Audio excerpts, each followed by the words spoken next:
অর্জুনের গান্ডীব আর ভীমের গদার হুঙ্কারে মহাভারতের এক বীরের নাম প্রায় ঢাকা পড়ে যায়। তিনি পৃথিবীর শ্রেষ্ঠ সুপুরুষ, অসিচালনায় অপরাজেয় এবং অশ্বিনী কুমারদের বড় পুত্র নকুল। কিন্তু জানেন কি, কেন দ্রৌপদীর কাছে নকুল ছিলেন এক বিশেষ আশ্রয়ের নাম? কেন এই শান্ত বীরই ছিলেন পাণ্ডব পরিবারের আসল শক্তি? নকুলের সৌন্দর্য ছিল কিংবদন্তি।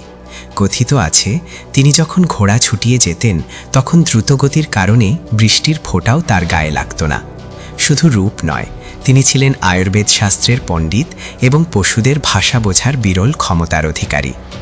রাজসূয় যজ্ঞের আগে তিনি একাই পশ্চিমের পারস্য ও দ্বারকা জয় করেছিলেন। দ্রৌপদী ছিলেন যাজ্ঞসেনী, তেজস্বী অগ্নিকন্যা, আর নকুল ছিলেন স্থির ও শৃঙ্খলাবদ্ধ। বনবাসের কঠিন দিনে সুকুমার নকুল যখন ক্লান্ত হয়ে পড়তেন, তখন দ্রৌপদী বড় ভাইয়ের স্ত্রীর পরিচয় ছাপিয়ে মাতৃত্বের মমতায় তাকে আগলে রাখতেন। অজ্ঞাতবাসে যখন রাজপুত্র নকুলকে গ্রন্থিক সেজে ঘোড়াশালে কাজ করতে হতো, তখন দ্রৌপদীর হৃদয় ব্যথায় ফেটে পড়ত। নকুলও আমৃত্যু দ্রৌপদীর সম্মান রক্ষায় ছায়ার মতো পাশে ছিলেন। অনেকে মনে করেন নকুল কেবল শান্ত ছিলেন, কিন্তু কুরুক্ষেত্রে তিনি ছিলেন কালান্তক যম। কর্ণের 2 পুত্রকে পরাজিত করা এবং শকুনির অধিকাংশ পুত্রকে বধ করার কৃতিত্ব ছিল তাঁরই।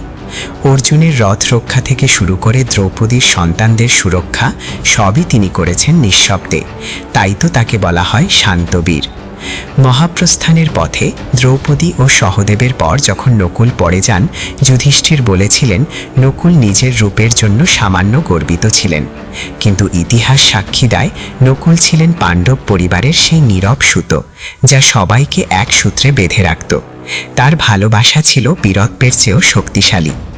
আপনার কাছে মহাভারতের কোন চরিত্রটি সবচেয়ে বেশি আন্ডাররেটেড মনে হয়? কমেন্টে জানান। আর এমন অজানা ইতিহাস জানতে আমাদের ফলো বা সাবস্ক্রাইব করুন।